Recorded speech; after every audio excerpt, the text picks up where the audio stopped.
ભરૂચ જિલ્લામાં સોમવાર સવારના 6 કલાક સુધીના 24 કલાકના વરસાદના આંકડા પર નજર કરીએ તો જંબુસરમાં 1 ઇંચ, આમોદમાં 17 મિલીમીટર, વાગરામાં 2.5 ઇંચ, તો સૌથી વધુ ભરૂચમાં 4 ઇંચ, ઝઘડિયામાં 1.5 ઇંચ, અંકલેશ્વરમાં 2.5 ઇંચ, હાંસોટમાં 3 ઇંચ, વાલિયામાં 2 ઇંચ અને નેત્રંગમાં 1 ઇંચ વરસાદ વરસ્યો હતો.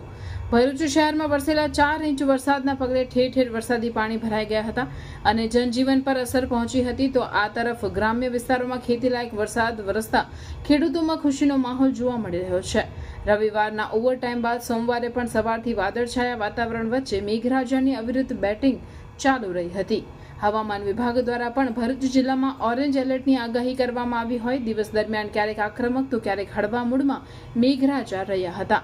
ભારત હવામાન વિજ્ઞાન વિભાગ અનુસાર ભરૂચ જિલ્લામાં છૂટાછવાયા સ્થળોએ ભારે વરસાદ સાથે મધ્યમ વાવાઝોડું અને વીજળી થવાની સંભાવનાઓ દર્શાવતા ઓરેન્જ એલર્ટ જાહેર કરાયું છે. ત્યારે તંત્ર અને પ્રજાજનોએ વધુ સતર્ક રહેવું આવશ્યક છે.